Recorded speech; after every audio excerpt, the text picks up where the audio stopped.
하나님은 영이시니 예배하는 자가 영과 진리로 예배할지니라.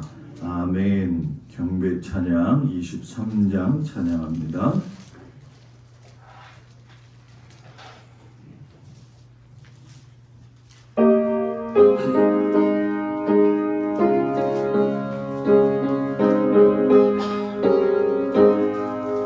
만잎이 내게 있으며 그잎 따가지고 내 구주 주시는 종을 늘 찬송하겠네.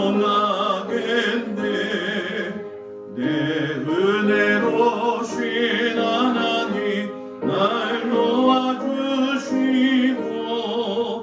그 크신 영광 널리 펴 알게 하소서. 내 주의 귀한 이름이 날 위로하시고 이기의 음악 같으니 참이라 되도다. 내 죄의 번세 깨뜨려 그 결막 끄시고 이 추한 마음을 비로소 노정케 하셨네. 아멘. 교동문 찬송가 뒤에 나와 있는 83번 말씀, 빌립보서 4장 말씀을 교독하겠습니다.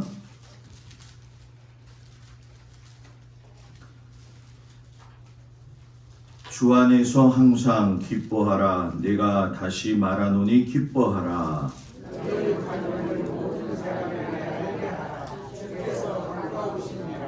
아무것도 염려하지 말고 다만 모든 일에 기도와 간구로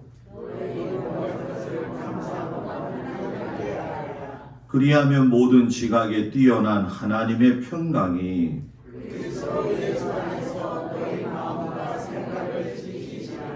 끝으로 형제들아 무엇이든지 참되며 무엇이든지 경건하며 무엇이든지 옳으며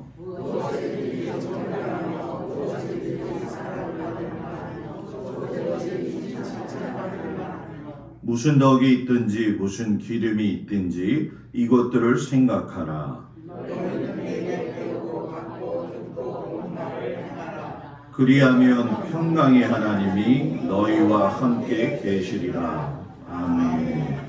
전능하사 천지를 만드신 하나님 아버지를 내가 믿사오며 그 외아들 우리 주 예수 그리스도를 믿사오니 이는 성령으로 잉태하사 동정녀 마리아에게 나시고 본디오 빌라도에게 고난을 받으사 십자가에 못 박혀 죽으시고 장사한 지 사흘 만에 죽은 자 가운데서 다시 살아나시며 하늘에 오르사 전능하신 하나님 우편에 앉아 계시다가 저리로서 산 자와 죽은 자를 심판하러 오시리라. 성령을 믿사오며 거룩한 공회와 성도가 서로 교통하는 것과 죄를 사하여 주시는 것과 몸이 다히 사는 것과 영원히 사는 것을 믿사옵나이다. 아멘. 우리 성령 1장 찬양합니다. 만복의 근원한 하나님 온 백성 찬송 드리고 저 천사여 찬송하세. 찬송 종그 성자 성령. 아멘. 자리에 앉습니다. 우리 박상수 원사님 나오셔서 기도하시겠습니다.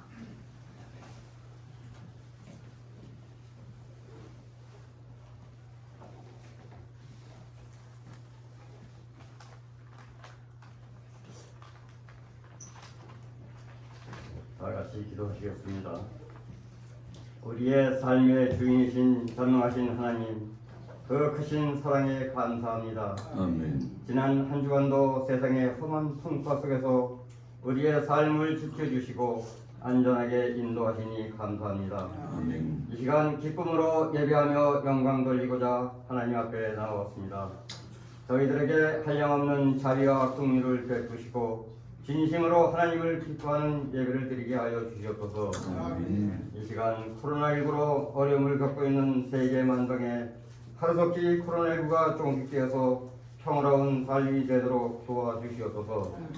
이 나라와 민족을 사랑하시는 하나님, 이 땅이 하나님의 은혜의 땅이 되게 하여 주시옵고 모든 유정자들이 새 시대의 비전을 소유하게 하시고 히스기야와 같이 하나님의 뜻을 구할 수 있는 지도자들이 되게 하여 주시옵소서. 담임 목사님에게 늘 영육간의 강건함으로 함께 하시고 말씀의 은사와 영적인 지도력을 갑절로 더하여 주시기를 간구합니다. 말씀을 통해 상한 심령이 위로받게 하시고 낙심한 이들이 새로운 소망을 얻게 하여 주시옵소서. 또한 우리 동목교회가 계속 부흥하게 하시고 하나님께서 원하시는 더 큰 꿈과 비전이 하나님의 능력 가운데 이루어지게 하여 주시옵소서. 각 기관의 임원들이 헌신과 봉사를 결단하게 하시고 맡겨진 사명을 잘 감당하게 하여 주시옵소서. 이 시간 기쁘게 하나님께 영광 돌리는 성가대의 찬양을 연락하여 주시고 큰 은혜의 시간이 되게 하여 주시옵소서. 예수 그리스도 이름으로 기도하옵나이다. 아멘. 하늘에 계신 우리 아버지여, 이름이 거룩히 여김을 받으시오며 나라의 마으시며 뜻이 하늘에서 이루어진 것 같이 땅에서도 이루어지이다. 오늘날 우리에게 일용할 양식을 주옵시고 우리가 우리에게 죄진 자를 사하여 준 것 같이 우리의 죄를 사하여 주옵시고 우리를 시험에 들지 말게 하옵시며 다만 악에서 구하옵소서. 나라와 권세와 영광이 아버지께 영원히 있사옵나이다. 아멘.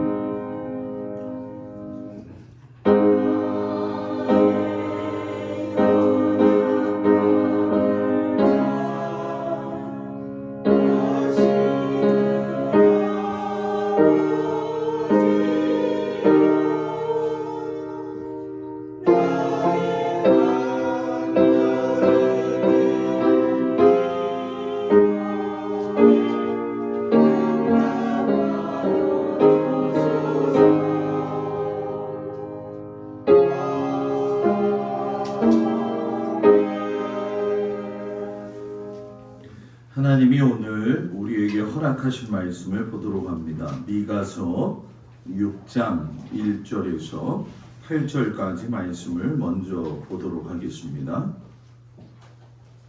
미가서 6장 1절에서 8절 말씀, 앞에 나와 있는 화면을 또 참조하시면 될 것 같습니다. 말씀을 공독해 올립니다. 너희는 여호와의 말씀을 들을지어다. 너는 일어나서 산을 향하여 변론하여 작은 산들이 내 목소리를 듣게 하라 하셨나니 너희 산들과 땅의 견고한 지대들아, 너희는 여호와의 변론을 들으라. 여호와께서 자기 백성과 변론하시며 이스라엘과 변론하실 것이라. 이르시기를 내 백성아, 내가 무엇을 내게 행하였으며 무슨 일로 너를 괴롭게 하였느냐? 너는 내게 증언하라.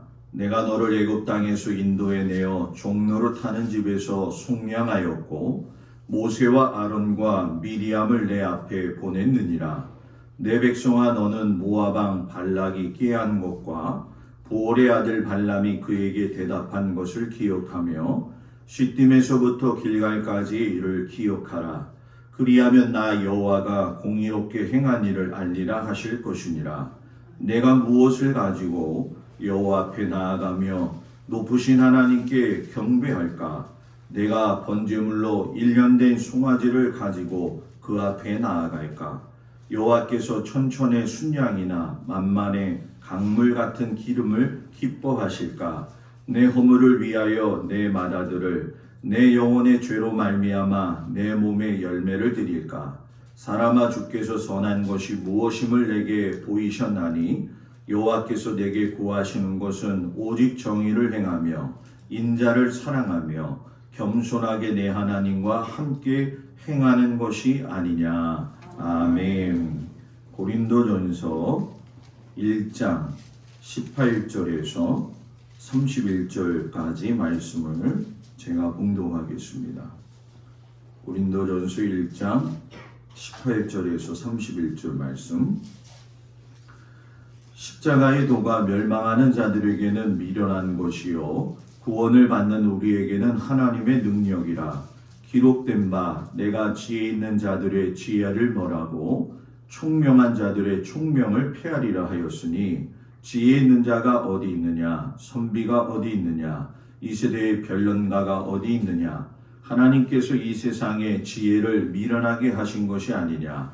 하나님의 지혜에 있어서는 이 세상이 자기 지혜로 하나님을 알지 못하므로 하나님께서 전도에 미련한 것으로 믿는 자들을 구원하시기를 기뻐하셨도다.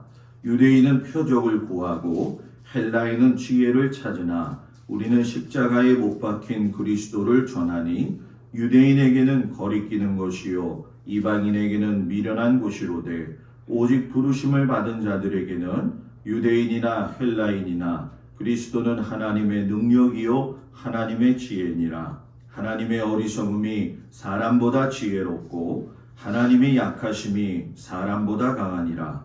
형제들아 너희를 부르심을 보라. 육체를 따라 지혜로운 자가 많지 아니하며 능한 자가 많지 아니하며 문벌 좋은 자가 많지 아니하도다.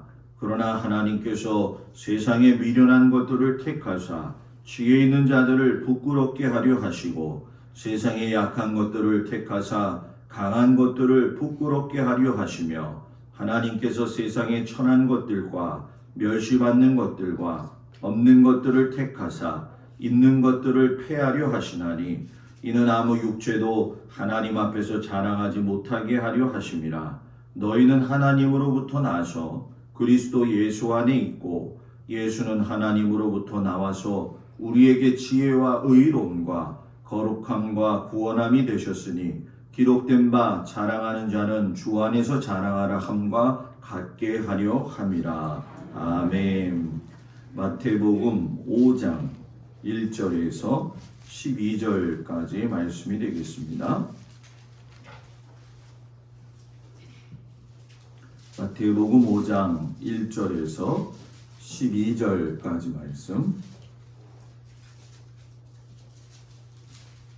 예수께서 무리를 보시고 산에 올라가 앉으시니 제자들이 나아온지라. 입을 열어 가르쳐 이르시되 심령이 가난한 자는 복이 있나니 천국이 그들의 것이며 애통하는 자는 복이 있나니 그들이 위로를 받을 것이며 온유한 자는 복이 있나니 그들이 땅을 기업으로 받을 것이며 의에 줄이고 목마른 자는 복이 있나니 그들이 배부를 것이며 긍휼히 여기는 자는 복이 있나니 그들이 긍휼히 여김을 받을 것이며 마음이 청결한 자는 복이 있나니 그들이 하나님을 볼 것이며 화평하게 하는 자는 복이 있나니 그들이 하나님의 아들이라 일컬음을 받을 것이며 의를 위하여 박해를 받은 자는 복이 있나니 천국이 그들의 것임이라. 나로 말미암아 너희를 욕하고 박해하고 거짓으로 너희를 거슬러 모든 악한 말을 할 때에는 너희에게 복이 있나니 기뻐하고 즐거워하라. 하늘에서 너희의 상이 큼이라. 너희 전에 있던 선지자들도 이같이 박해하였느니라. 아멘. 임마누엘 찬양대 하나님 앞에 찬양해 주시겠습니다.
기도하겠습니다. 하나님 감사합니다. 어려운 가운데 믿음을 지키기가 참으로 힘든데 하나님께서 그래도 저희들이 주님 앞에 나와 예배할 수 있는 은혜 주시니 감사합니다. 세상에서 손가락질 받고 있는 교회라고 하지만 하나님이 살아계신 믿음의 교회입니다. 하나님, 우리들의 연약함과 부족함으로 인해서 하나님 앞에 영광 돌리지 못하는 것들을 불쌍히 여겨주시고 선하신 하나님의 뜻을 따라 믿음의 길을 걸어가고 하나님이 되라 하신 사람으로서 온전히 살아갈 수 있는 저희들이 되도록 인도하여 주옵소서. 예수님의 이름으로 기도드렸습니다. 아멘. 할렐루야. 우리 하나님의 사랑이 모든 성도들 가정에 함께 하시기를 주님의 이름으로 축복을 드립니다. 일주일 동안 열심히 살아내시느냐고 수고 많으셨어요. 오늘이 1월의 마지막 날이 되어지는데 세월이 참 빠르게 지나갑니다. 이 세월이 빠르게 지나가는 시대에 살면서 하나님을 잘 섬겨서 또 특별히 어려운 코로나 시대 가운데 믿음으로 승리할 수 있는 우리 모든 성도들이 되기를 주의 이름으로 축복을 드립니다. 오늘 이 아침에는 하나님이 되라 하신 사람이라는 제목을 가지고 같이 은혜를 좀 나누도록 하겠습니다. 6세기의 시리아에 있던 수도자 성 디오니시우스가 그리스도인은 뭐냐라고 하는 정의를 내렸는데, 그리스도인이라고 하는 것은 자기의 삶을 내려놓고 하나님의 말씀을 곧 진리와 연합하기 위해서 정진하는 사람이 그리스도인이다라고 이렇게 고백을 했어요. 우리가 세상 사람들이 우리를 향해서 그리스도인이라고 이야기할 적에는 나를 창조하신 하나님에 대한 하나님의 뜻을 분명하게 인식하고 우리에게 주어진 인식 가운데에서 하나님의 존재를 느끼면서 살아가려고 하는 그런 믿음의 사람들로 많은 세상 사람들한테 보여지어야 될 줄 믿습니다. 예수 믿는 사람은 자신이 원하는 복을 추구하는 게 아니라 하나님이 되라 하신 사람이 되어가지고 하나님이 나의 삶에 어떻게 존재하시고 나의 삶 가운데 어떻게 충만하게 경험되어지느냐, 이걸 경험하는 사람이 온전한 그리스도인이라는 얘기죠. 그렇기 때문에 오늘날 우리가 조금 안타깝지만 여러 가지 코로나19로 인해서 모든 사회 속에서 문제되어지고 있는 기독교의 문제는 이 하나님이 되라 하시는 사람, 그리스도인에 대해서 올바른 재정립이 필요하다 하는 것을 느끼게 되어지죠. 오늘 우리가 복음서에서 읽은 말씀을 보면 예수님이 이러한 그리스도인이 되어라 라고 말씀을 하고 계셔요. 여러분이 너무나도 잘 알고 있는 팔복의 선언이죠. 이 팔복의 선언이라는 말씀은 팔복에 관한 8가지 복에 관한 선언이라고 하는 그런 뜻이 되어집니다. 그런데 정확하게 이 말씀을 보게 되면은 8가지 복에 관한 말씀이 아니라 복된 사람은 어떤 사람이냐, 하나님 앞에서 복된 존재라고 하는 사람이 과연 어떤 모습이냐, 이것을 우리에게 말씀하고 계십니다. 팔복의 말씀을 하나로 묶어서 보아야 되는데 우리는 간혹 이 팔복의 말씀 하나하나를 갖다만 놓고 해석을 하고 설교를 하려고 할 때가 있어요. 그러나 이 8가지의 복은 전부 다 하나님 안에서 하나로 이루어지는 결론을 가지게 되어 있죠. 그래서 심령이 가난한 자는 서부터 시작이 되어져 가지고 의를 위하여 핍박을 받은 자까지 보게 되면 하나의 과정이지만 그 내용이 모두 일관된 연속성을 가지고 있다는 거예요. 그러면 마태가 이 팔복에 대해서 하나로 묶어가지고 우리에게 말씀을 전해줄 적에는 마태가 가지고 있는 분명한 의도가 있을 거라는 얘기죠. 마태는 우리가 이 팔복의 말씀을 통해 가지고 심령이 가난한 사람이 하나님 앞에서 어떻게 성화되어져 가느냐. 여기서 성화라고 하는 거는 하나님을 닮아가는 사람이라고 하는 뜻이에요. 그러니까 심령이 가난한 사람이 하나님을 닮아가는 그 과정을 순차적으로 보여주신 것이 바로 이 팔복의 말씀이라는 거죠. 오늘 첫 말씀의 시작이 심령이 가난한 자는 복이 있다라고 이야기를 해요. 근데 여러분 이 말씀을 많이 들어보셨겠지만은 이 처음부터 우리의 셈법하고는 맞지 않는 말씀이에요. 왜냐하면 가난이라고 하는 것이 과연 복일 수 있냐라고 하는 거죠. 가난이 복이라고 한다면 예수를 왜 믿어야 될까? 대단히 절망적일 수도 있다라는 얘기예요. 그런데 오늘 예수님이 가난이 복인 이유를 결론을 갖다가 한마디로 이야기하시는데 그 뒤에 뭐라고 이야기하시냐면 천국이 그들의 것입니다 라고 말씀하셔요. 여러분 이것은 예수님이 심령이 가난하다라고 하는 그 예수님의 관점, 예수님의 시선이 우리가 그 시선에 맞추어지게 된다고 한다면 그 가난하다는 것이 왜 천국의 복이 되어지는지를 알게 되어지는 거죠.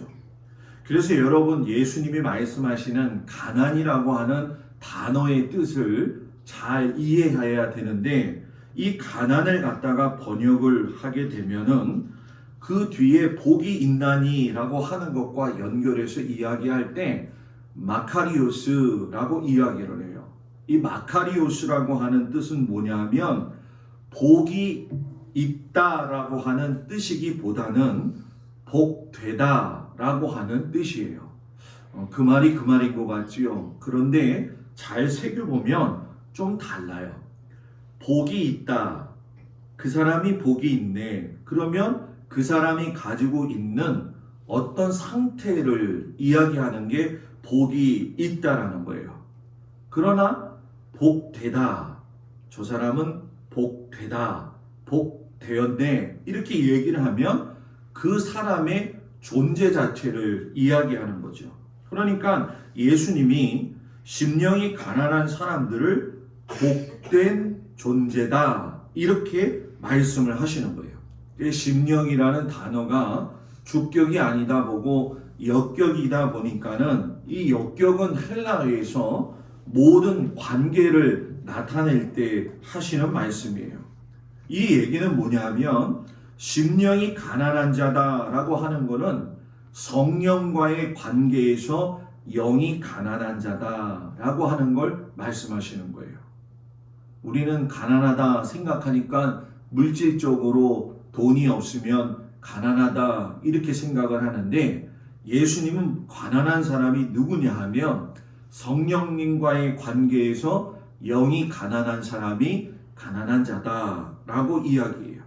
그러니까 어떤 사람은 또 이 말을 오해해요.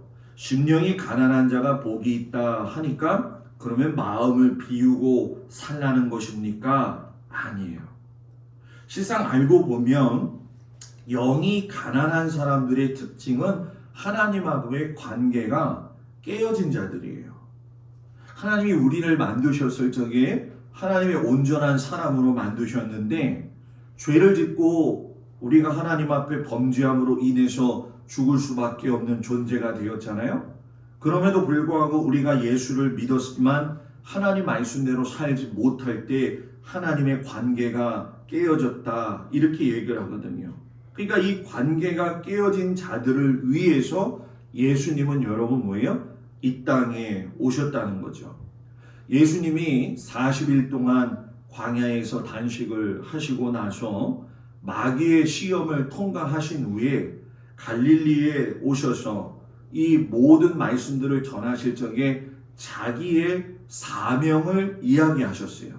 그 그때 그 말씀을 보게 되면 가난한 자에게 내가 복음을 전하러 왔다. 그리고 포로된 자에게 자유를 위해서, 눈먼 자에게 다시 보게 함을 위해서, 눌린 자들에게 자유롭게 하기 위해서 내가 왔다라고 하면서 자신이 오신 분명한 이유를 설명하셔요.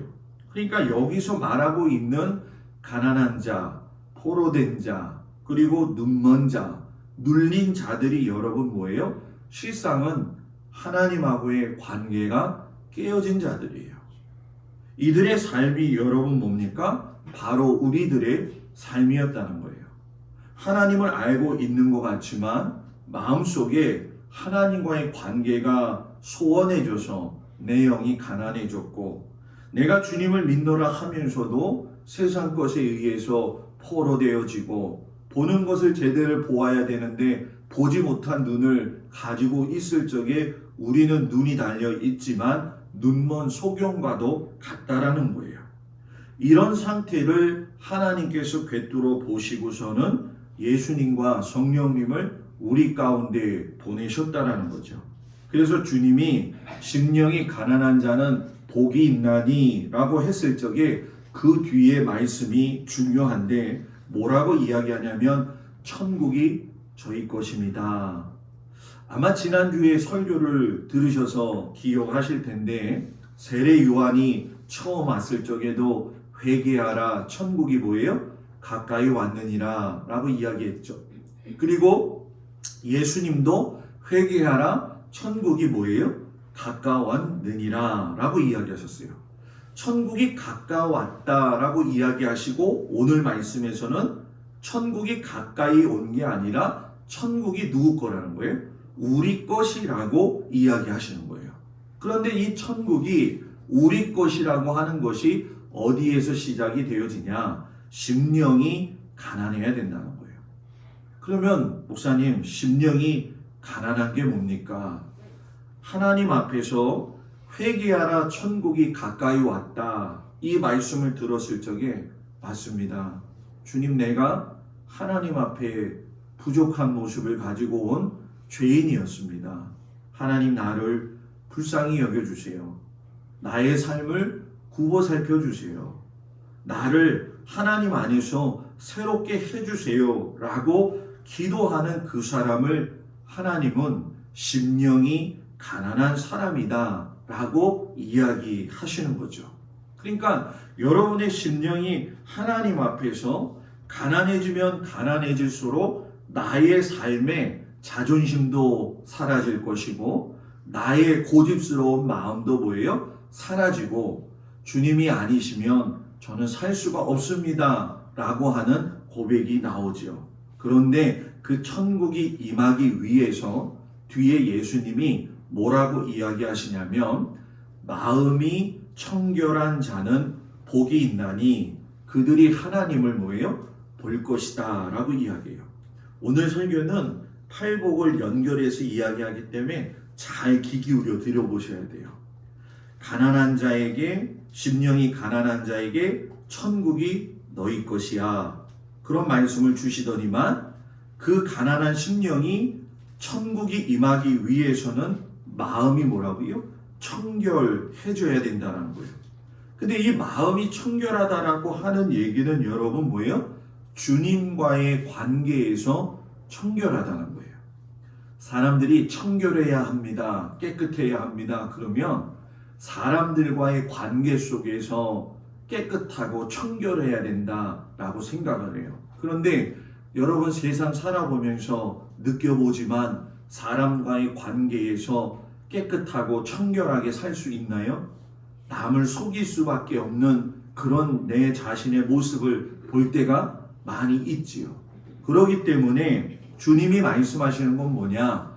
세상에서 청결한 사람이 되어지는 그 근본적인 시작은 예수님 안에서 여러분 뭐예요? 청결한 사람이 되어져야 된다는 거예요. 그러니 예수님과의 관계가 바르게 되어질 적에만이 여러분 뭡니까? 그 안에 예수님을 닮을 수 있는 마음이 생긴다는 거예요. 그러면 이제 우리가 불교를 생각할 수 있죠. 불교에서는 참선이라고 하는 것을 하여 수양한다라고 이야기하는데, 세상의 우주의 중심이 자기에게 있다고 생각을 하기 때문에 자기가 참선을 해서 올바르게 변화되어진다고 한다면 나로 인해서 세상이 변해질 것이다 라고 이야기를 하는 게 참선의 의미고 깨달음이라는 거거든요. 그런데 여러분, 나라고 하는 존재가 세상을 이롭게 할 수 있는 존재가 아니라는 거예요.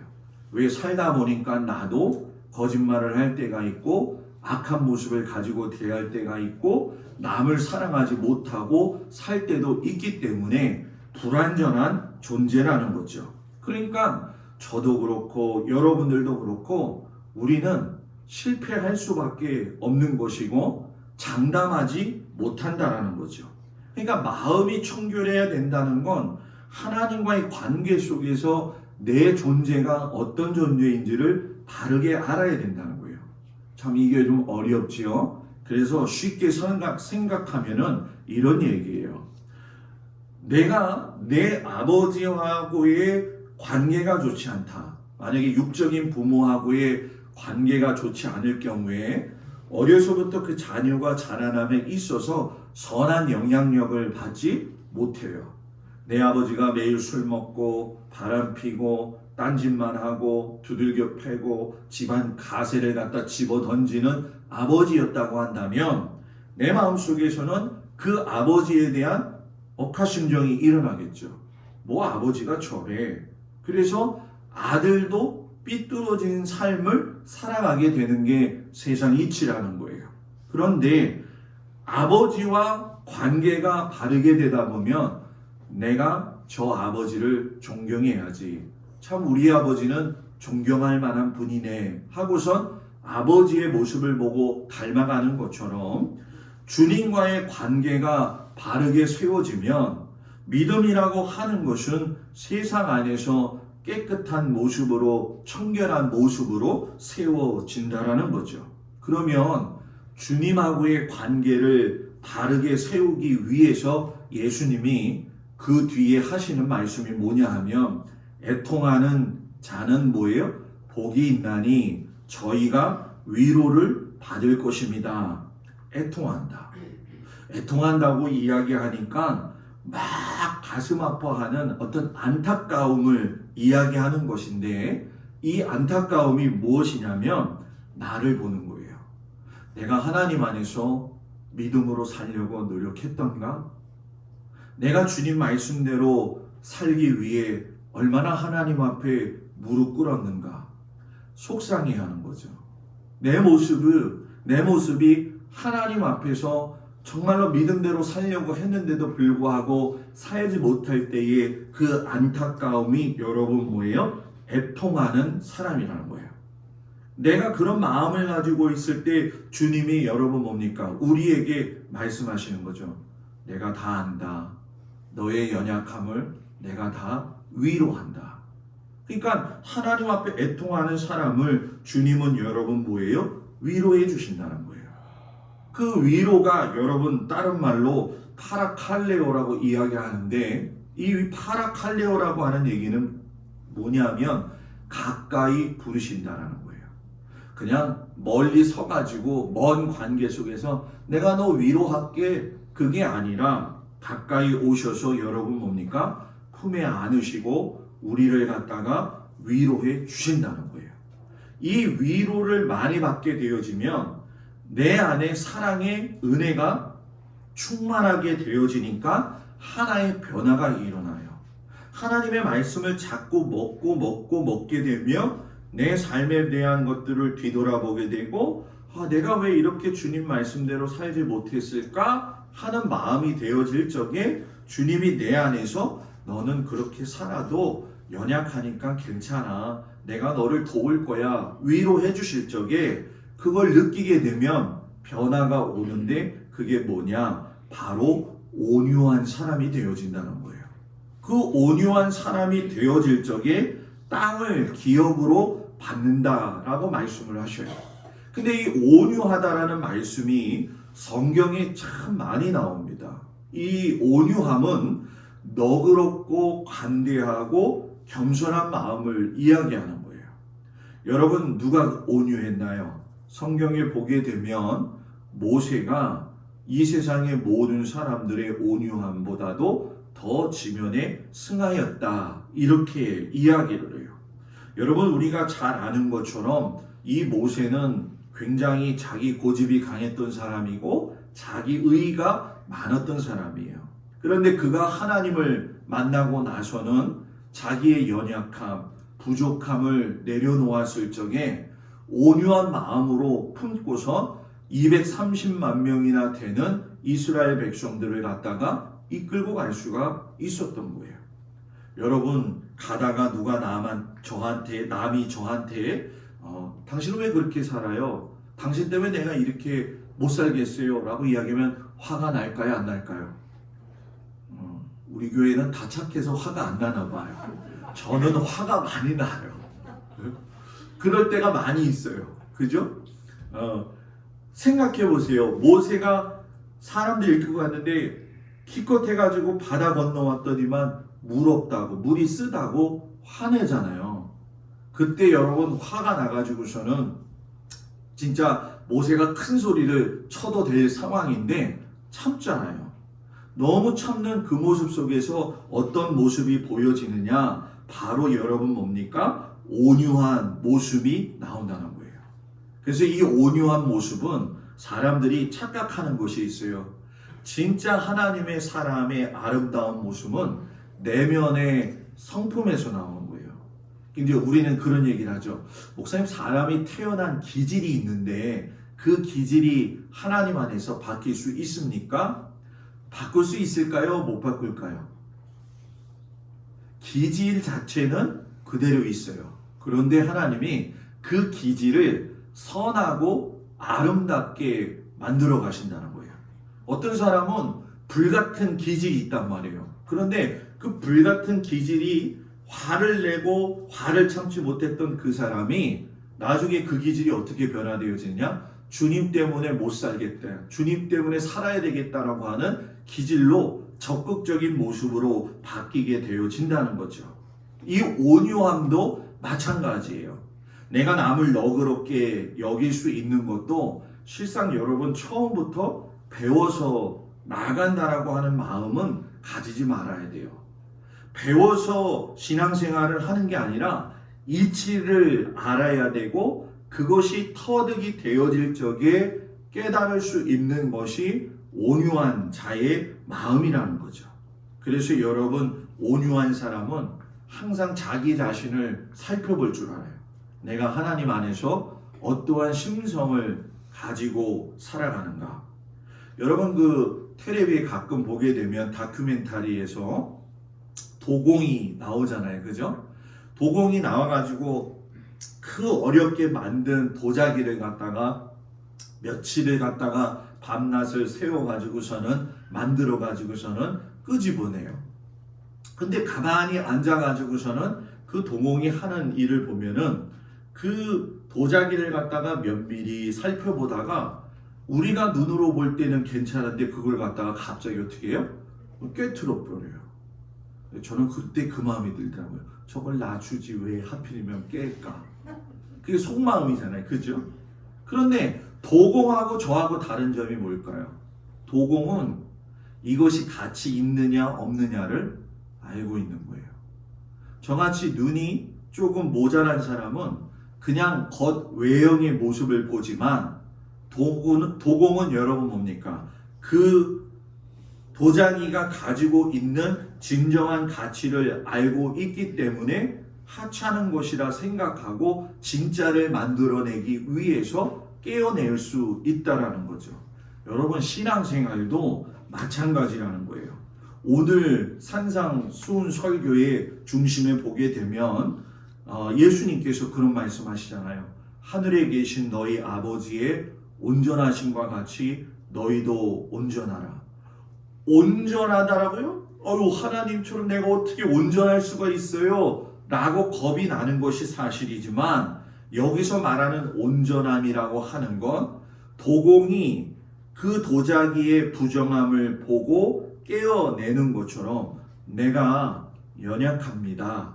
하나님, 내가 이런 사람입니다.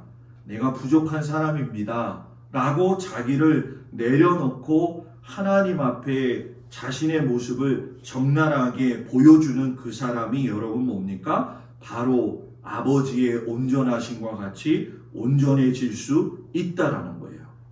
그 온전함이 이루어질 때에 어떤 마음이 내게 오느냐? 의에 줄이는 마음이 온다는 거예요. 그 여기서 말하는 의에 줄였다라고 하는 얘기는 하나님의 의를 이야기하는 거예요.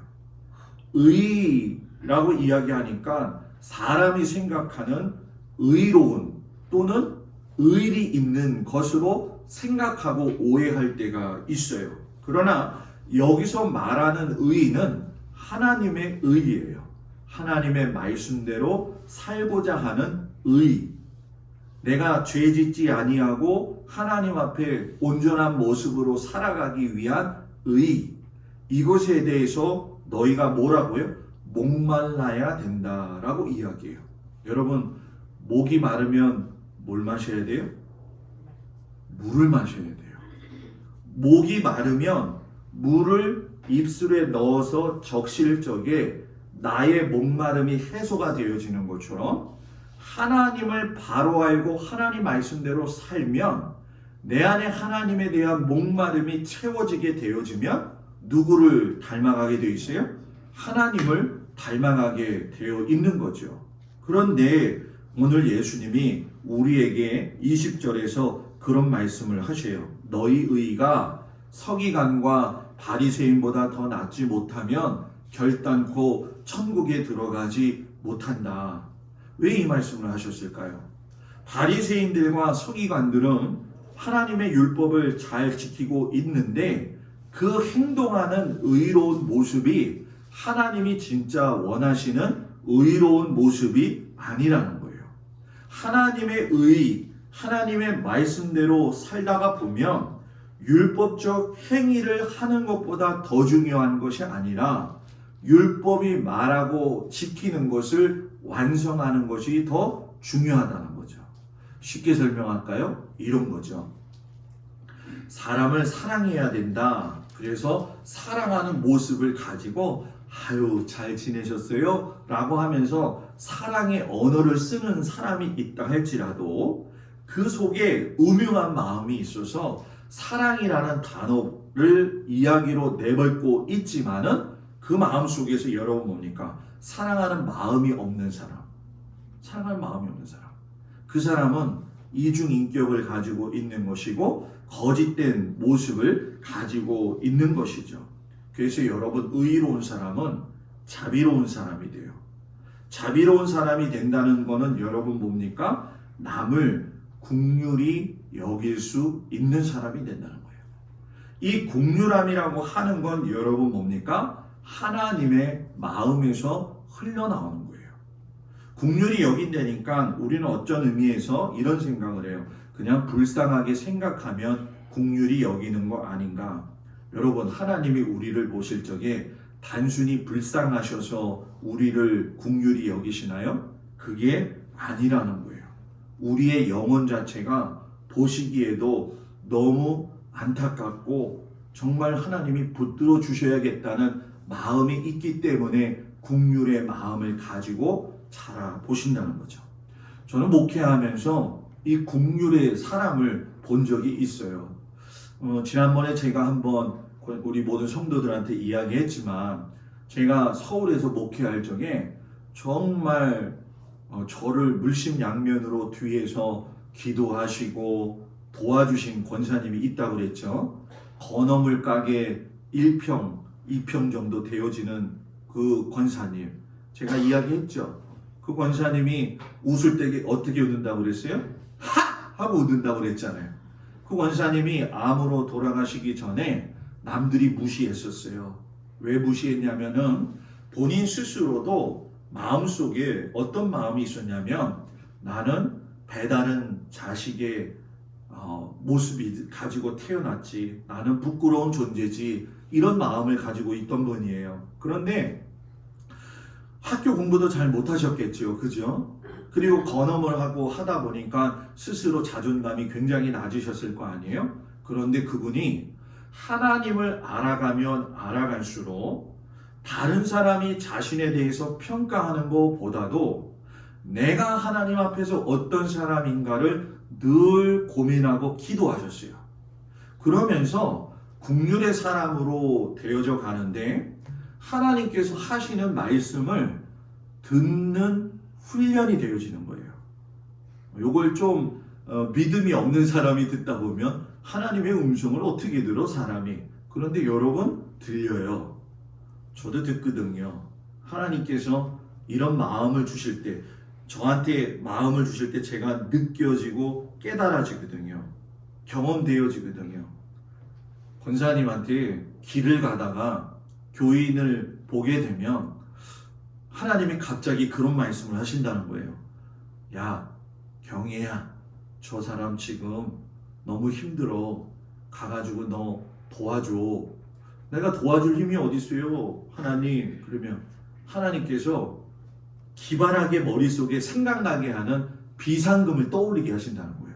자기가 남편 모르게 비상금을 모아놨었는데 하나님이 그러시다는 거예요. 야, 너 그거 있잖아. 여러분 같으면은 가겠어요? 안 가겠어요? 웃음으로 그냥 떼우는 거예요. 그죠? 안 가죠. 왜 나의 그 살 같은 돈을 갖다 주겠어요. 그죠? 근데 하나님이 자꾸 그 마음을 준다는 거예요. 밥을 하다가도 그 사람 생각나게 하고, 설거지 하다가도 저거 건어물 팔다가도, 그래가지고 그 돈을 찾아가지고 그 사람한테 찾아가면 우리 교인이죠. 똑같은 교인인데 정말 물질이 그만큼 딱 필요한 액수를 하나님께서 그 사람을 통해 가지고 주시더라는 거예요.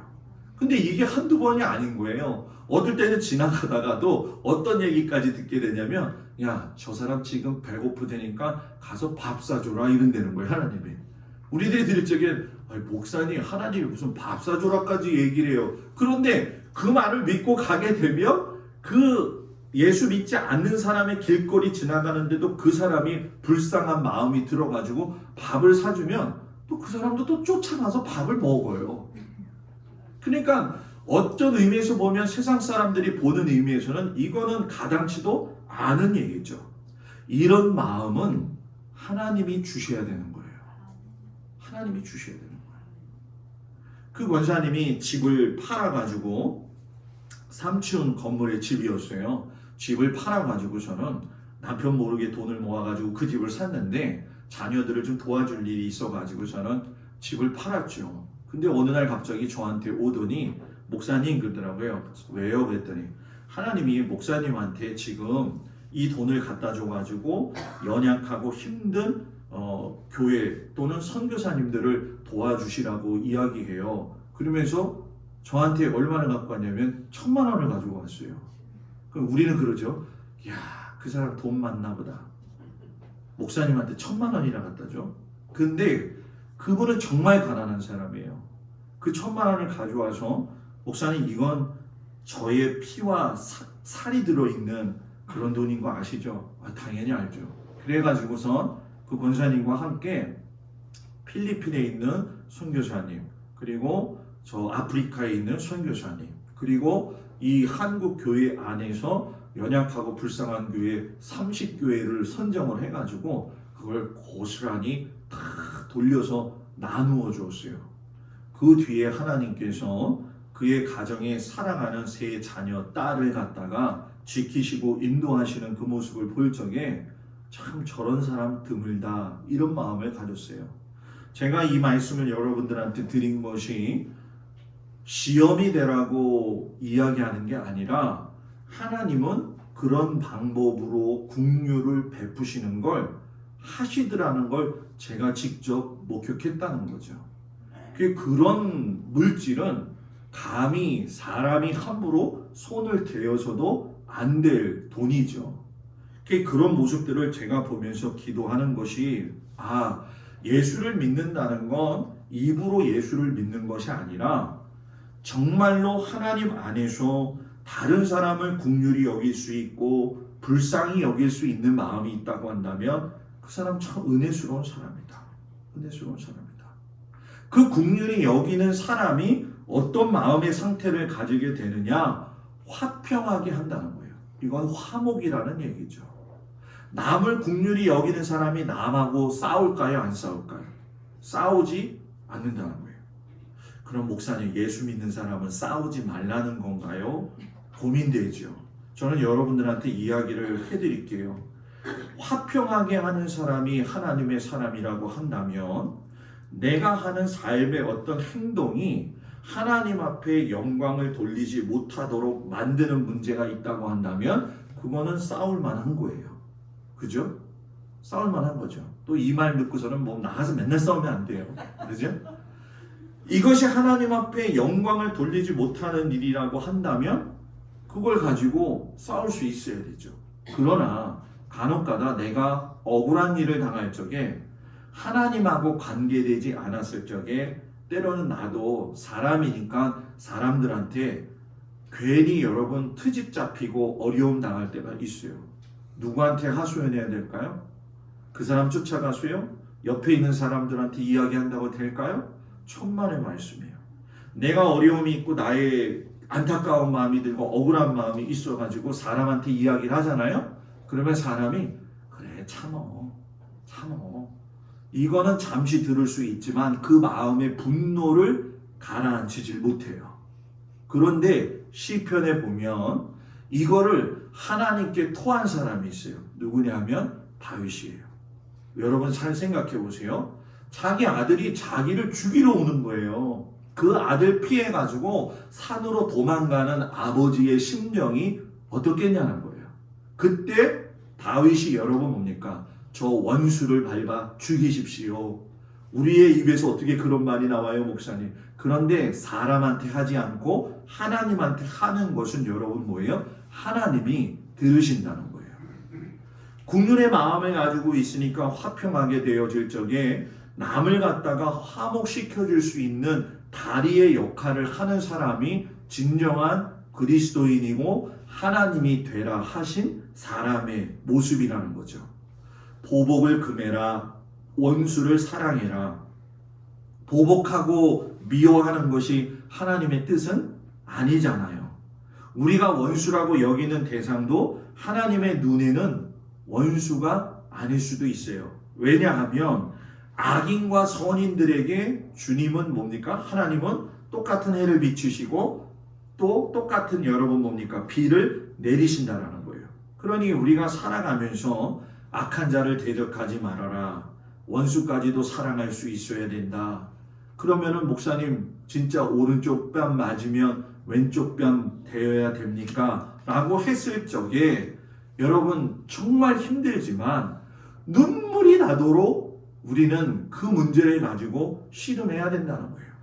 저도 제가 지난번에 우리 모든 성도들한테 고백을 했지만 재작년까지 제가 용서하지 못한 목사님이 한 분 있다고 했잖아요. 그죠? 제가 부목사로 가가지고서는 목회를 할 적에 그 아들 되시는 목사님하고 저하고 목회 임지를 바꿨어요. 그 목회 임지를 바꿨는데 제가 그때 하도 젊다 보니까 말도 그렇고 실수가 많을 때였죠. 지금 이렇게 생각해보면 이랬으면 좋았을 것 같아요.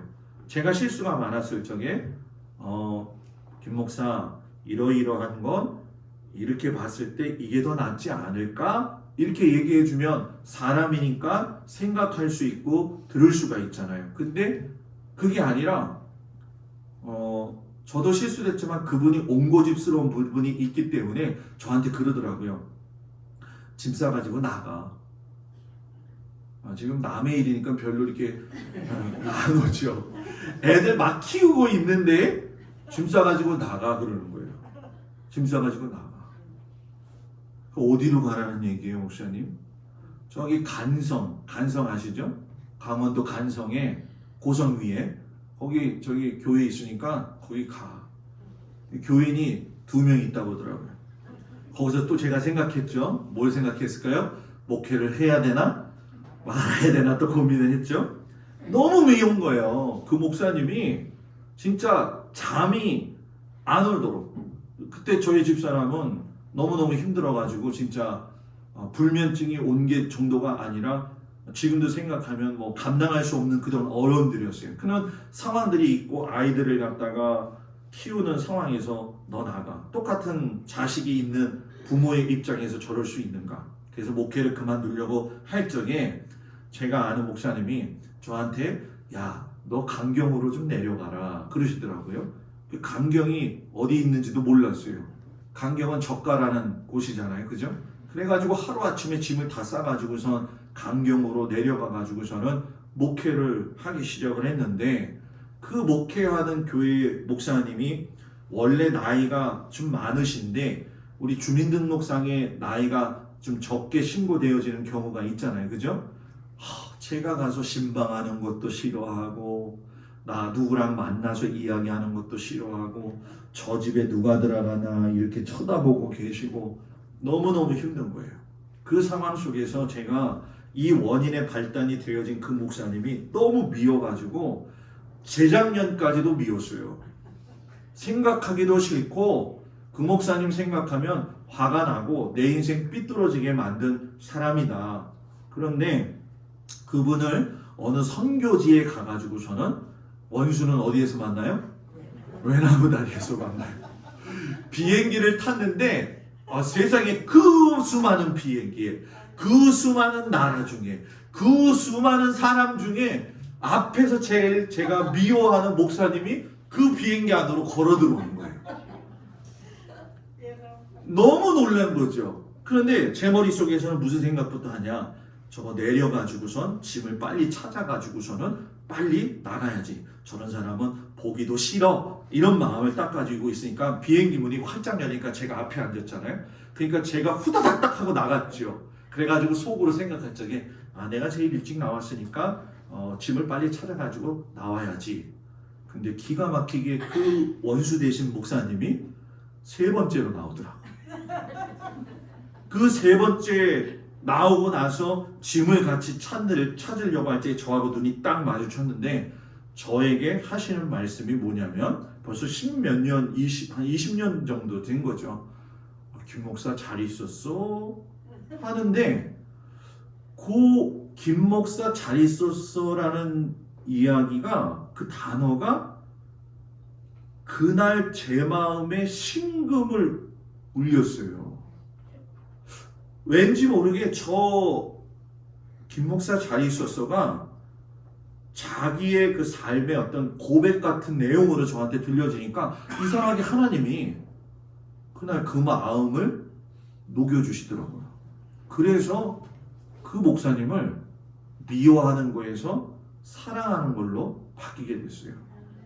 저는 이걸 경험해봤기 때문에 여러분들이 지금 누구 정말 목사님 나는 그 사람 미워하지 사랑할 수 없어요. 나 다 이해해요. 걱정하지 마요. 하나님이 때가 되면 그 마음을 갖다가 뭐예요? 녹여 주실 거라는 거예요. 우리가 여러분 인생을 살면서 사람이 사람에게 악을 행하면 하나님이 기뻐하시지 않아요. 하나님이 되라 하신 사람은 눈물 나도록 하나님의 말씀대로 살기 위해서 노력해야 돼요.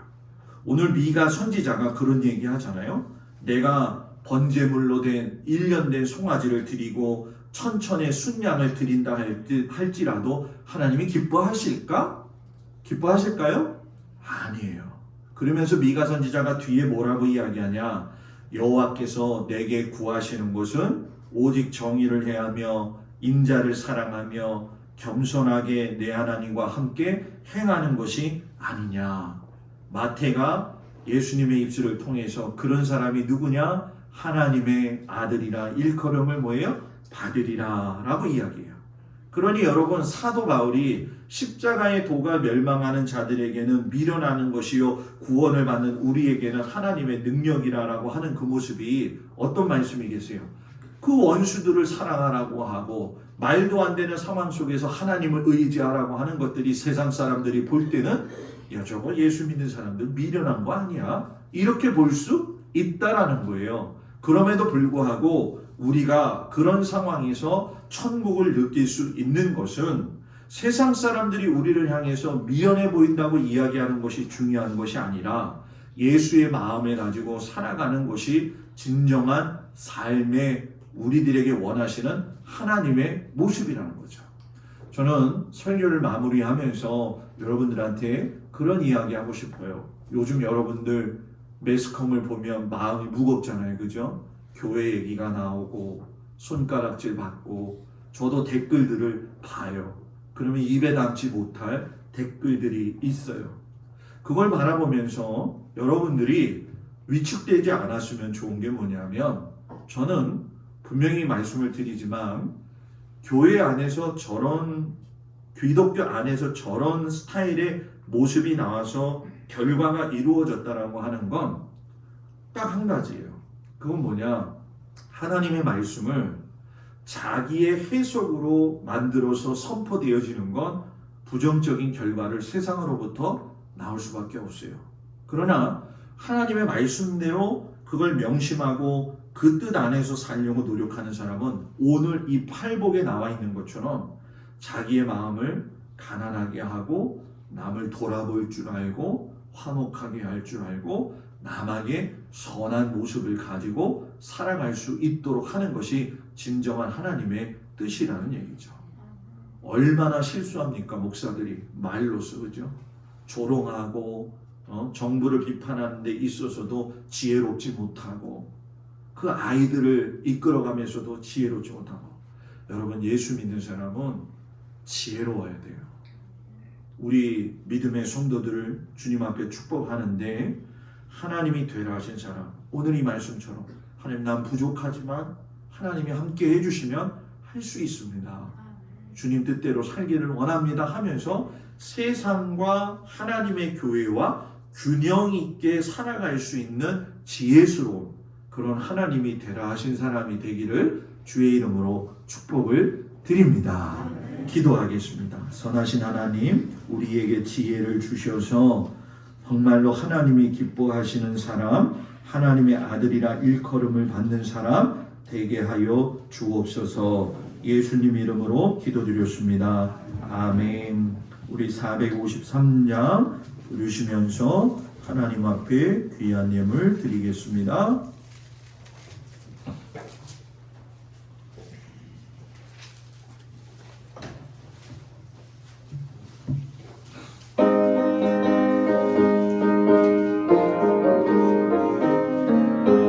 예수 더 알기 원하네. 크고 더 넓은 은혜와 계속해 주신 사랑을 간절히 알기 원하네. 내 평생의 소원, 내 평생의 소원, 주신 사랑을 간절히 알기 원하네. 성령이 수순되셔서 진리를 가르치시고 거룩한 뜻을 깨달아 예수를 알게 하소서. 내 평생의 소원, 내 평생의 소원, 계속해 주신 사랑을 간절히 알기 원하네. 성령의 감화 받아서 하나님 말씀 배우니 그 말씀 안절안절히 내 맘에 겨운대도다. 내 평생의 소원, 내 평생의 소원, 계속해 주신 사랑을 간절히 알기 원하네. 예수가 계신 보좌는 영광에 들려 있더나 평화의 왕이 오시니 그 나라 왕성하도다. 내 평생의 소원, 내 평생의 소원, 계속해 주신 사랑을 간절히 알기 원하네. 예수가 계신 보좌는 영광에 들려 있도다. 평화의 왕이 오시니 그 나라 왕성하도다. 내 평생의 소원, 내 평생의 소원, 계속해 주신 사랑을 간절히 알기 원하네. 아멘.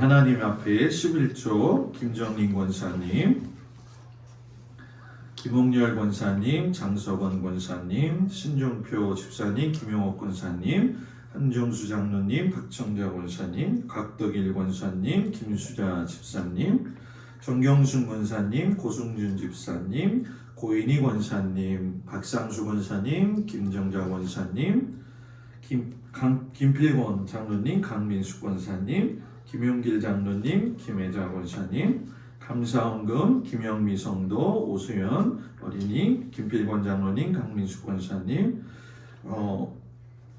우리 박정수 성도님, 우리 새신자로 오셔서 하나님 앞에 감사의 힘을 드려서 감사드립니다.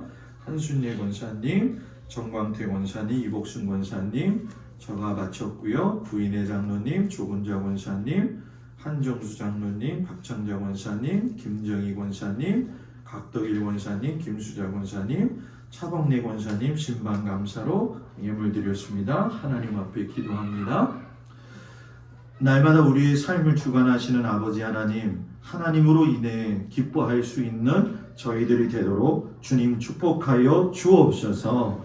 하나님 1월을 마무리하는 귀한 날입니다. 내일부터 2월이 시작이 될 텐데 하나님 주시는 힘으로 살 수 있도록 주님 도와 주시옵소서. 하나님께서 성도들의 입을 것 쓸 것 모든 형편을 잘 알고 계실 줄 믿습니다. 이 가뭄의 시대, 기근의 시대에 성도들의 가정을 지키시고 축복하셔서 넘쳐 흐르는 샘물이 되어지도록 주님 함께하여 주시옵소서. 한 주간도 주님의 은혜를 경험하면서 믿음으로 승리하게 하시고 물질과 또한은 육체적으로 강건하게 하여 주시옵소서. 예수님의 이름으로 기도드렸습니다. 아멘.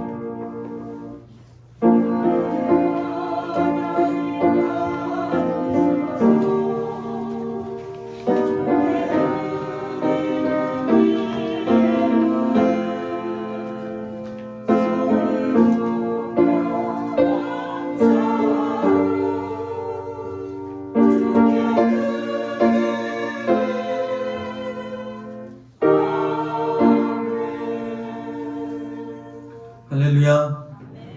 옆 사람하고 인사합니다. 샬롬. 감사합니다. 우리 공동 기도 제목이 있는데 항상 기도해 주시고요. 제가 목회하면서 제일 중요하게 여기는 것 중에 한 가지가 월삭 새벽 예배입니다. 이 월삭 새벽 예배는 하나님이 주신 일곱절기보다 더 앞서서 월의 하루를 하나님 앞에 드리는 거예요. 그래서 내일이 2월 1일이잖아요. 그죠? 매월의 1일은 새벽 예배 때 제가 나오시는 분들한테 축복 기도를 해드립니다. 그래서 목사님 나는 안 나오면 그럼 축복 기도 안 해주시는 건가요? 원하시면 찾아가서라도 해드리니까 말씀하시면 되고요. 안 나왔으니까 나는 안 받았지 이런 마음이 아니라 항상 제가 아침에 성도들 가정 위해서 기도한다는 거 기억을 하시고 이 월삭 새벽 예배는 한 달도 하나님이 주시는 힘으로 살게 해달라고 기도하는 거니까 여러분들이 마음속에서 편안함을 가지고선 월삭 새벽 예배를 주님 앞에 드리는 은혜가 있기를 주의 이름으로 부탁을 드립니다.